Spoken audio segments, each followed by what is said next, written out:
How can a person be able to discern between real doubt and satanic waswasa, and how to then deal with this when engaging in ibadah? How to distinguish between doubt and waswasa, and how to prevent waswasa or protect oneself from waswasa during ibadah. That's the question. Bismillah ar-Rahman ar-Rahim. Waswasa is the ulama kiram have said that waswasa is a sawt khafi, and have also said that it is hadithun nafs. Yani sawt khafi is a silent sound. It's an oxymoron, but it's a sound that you hear internally, not physically from your external body limbs. And hadithun nafs means that it is a speech made by your soul, yourself, the inner nafs. And we have already been told that there are two types of nafs, nafs al-lawwama and ammara. And the waswasa, the ulama kiram say, is that which, the sound which advises you towards the radhail and the khabaith, that which is impermissible, that which is filthy, or something that goes against the command of Allah and it causes the disobedience to Allah. That is what waswasa is. And that which inclines you towards good and the obedience to Allah subhanahu wa ta'ala, that is referred to as ilham. So there's waswasa, which is from the shaitan, and there is ilham, which is from the malaika, or from good. These are the two different voices in our minds. As for the word doubt, doubt occurs with a separate matter. So a doubt doesn't occur on its own. There has to be something there. For example, there has to be a belief, there has to be a certainty on a matter, and a doubt occurs within that matter. Whereas a waswasa and ilham, they may come in the form of a doubt at times, but it's not a doubt itself. It may cause doubt to occur. That's the difference. A doubt, the ulama kiram say, is that when you have an understanding in your mind, that understanding that you have established in your mind will either have the possibility of being something other than what you've understood, or it will not have the possibility of being anything other than what you've understood. There's these two possibilities. When it doesn't have the possibility of it being anything other than what you have understood, then that may split into two different types. One is that it's based on the statement of another person and you have no evidence to support it. That is known as taqleed, like we do the taqleed of our imam. Or it may be proven through evidence, and that will be your belief that you have in your heart. That's what we call iman and aqidah. Whereas that understanding that you have in your mind, if it does have the possibility of being something other than what you have understood, then that splits into two types.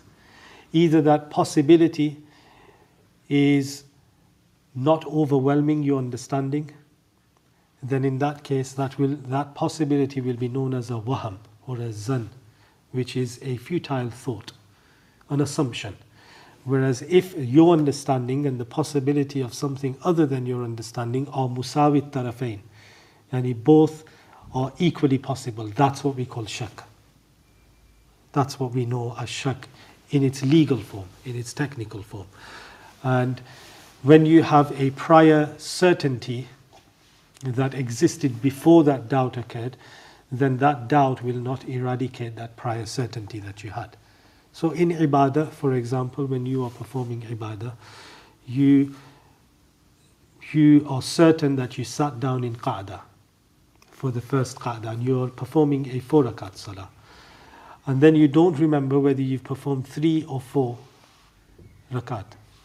Or you can't remember whether you performed 3 or 4 rakat. All you remember is that I did sit down in that, so I have completed 2, that's the certainty. Now the doubt is whether I've prayed my 3rd or not. Have I prayed my 3rd or not? Then in that case we will say you've still got to pray your 3rd rakat. You've done your qa'dah, so the rakat you're in is your 3rd rakat at the moment. Like that, if you have a doubt whether it's your fourth rakat or your third rakat, you will go back to the certainty that you had.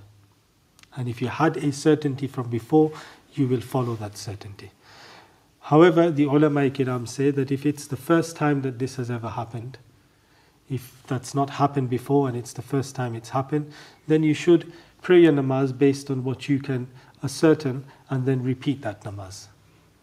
That's what you may do if it's the first time. But if it becomes regular, then you stick to what you were certain about and just follow that and not worry about the rest.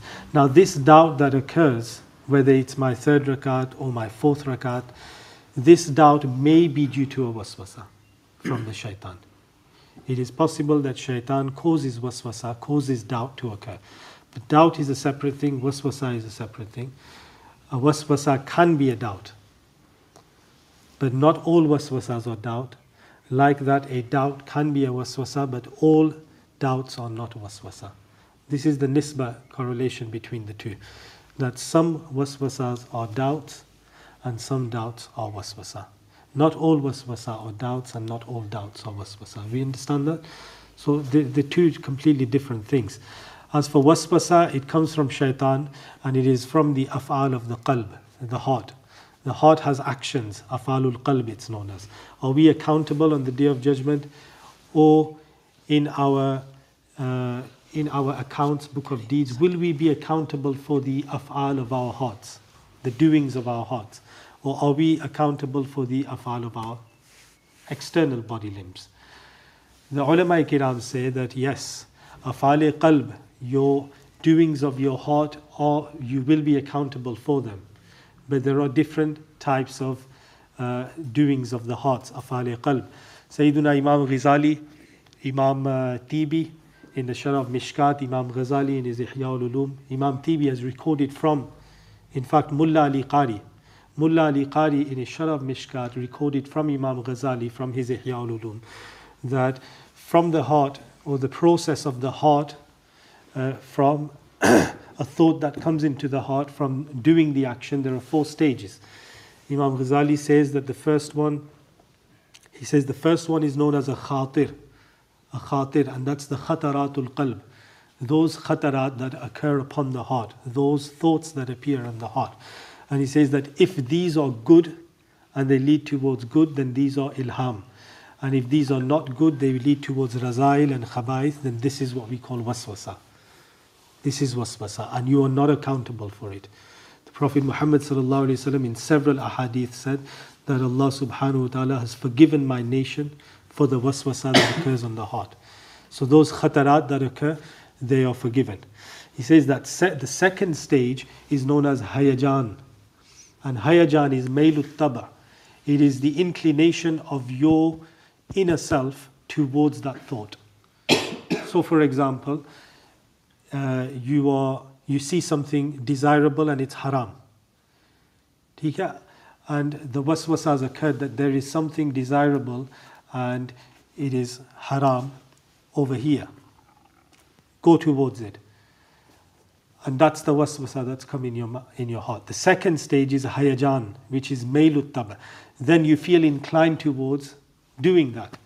So for example, a lady has walked past with inappropriate clothing on, not modest, and your shaitan puts the waswasa in that there's someone there that is desirable, look towards her, go towards her. And hayajan is that second stage where the heart inclines towards it. It wants to do it. Imam Ghazali says that these first 2 stages you are forgiven for.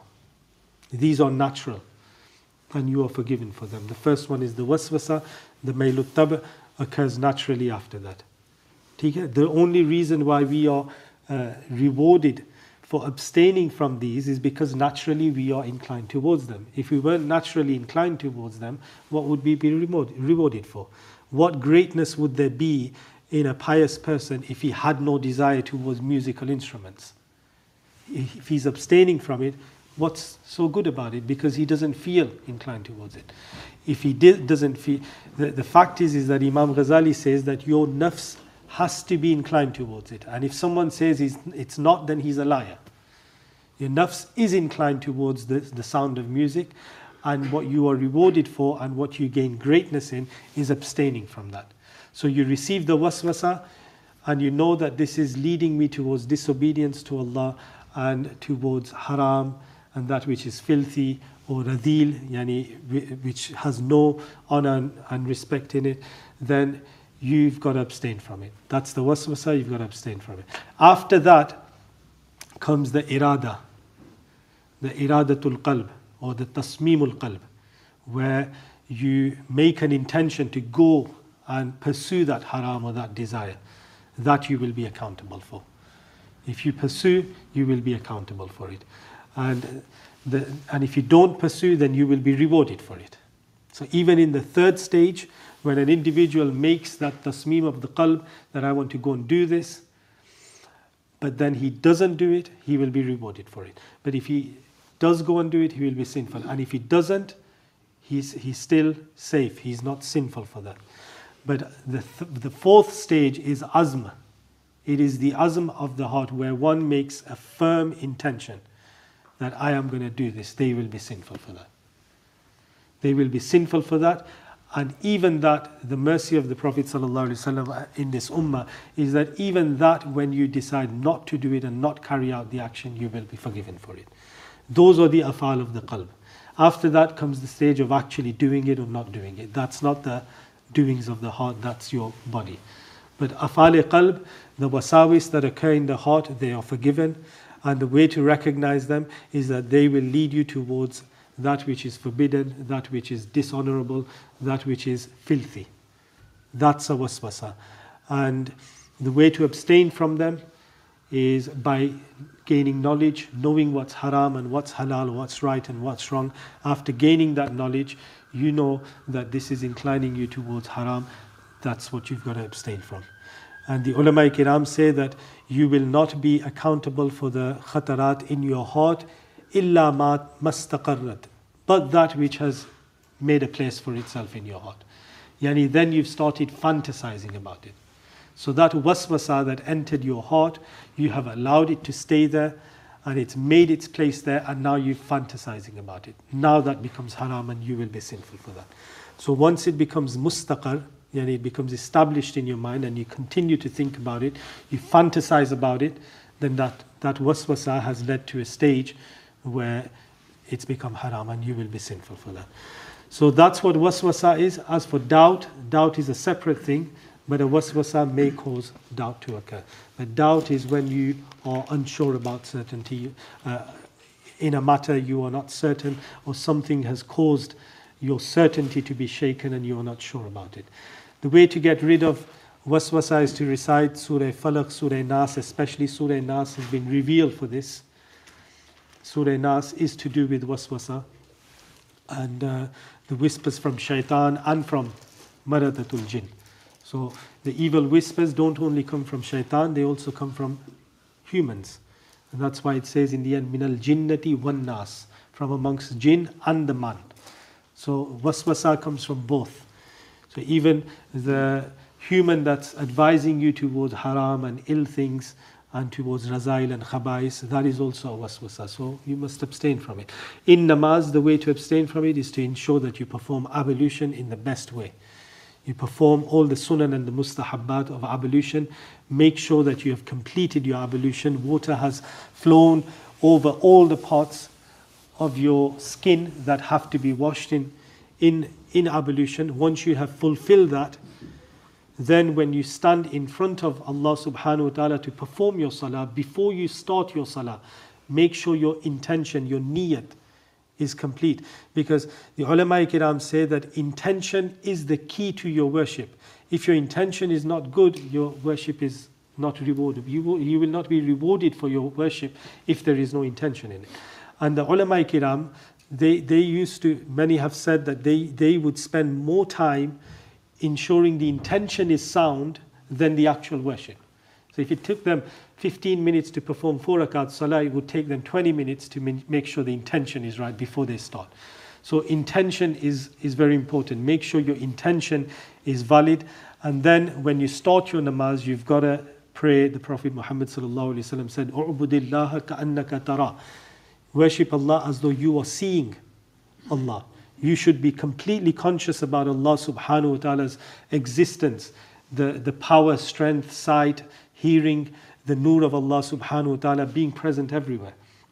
And the existence of Allah. So be conscious of Allah and then pray your namaz. And Rasulullah sallallahu alayhi wa sallam said that if you can't see Allah, فَإِلَّمْ تَكُنْ تَرَاهُ فَإِنَّهُ يَرَاكَ, then establish in your heart and your mind that Allah is seeing you.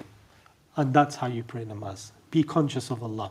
Sayyiduna Khaja Ali Daqqaq radiallahu ta'ala would say that when I would perform salah, well, he didn't say I, but he advised someone that when you perform salah, you perform ablution in the best way, and then you stand straight in front of, facing the qibla, and then you imagine that you are seeing Allah subhanahu wa ta'ala and He is closer to you than your jugular vein. And you see the Kaaba in front of you. And you are standing on the Pul Sirat. And you have Malakul Maut standing right behind you, ready to take your soul, waiting for the permission of Allah. Once you can imagine this, then you say Allahu Akbar and you start your salah. And inshallah, Allah will protect you from the whispers of shaitan, the waswasa of shaitan.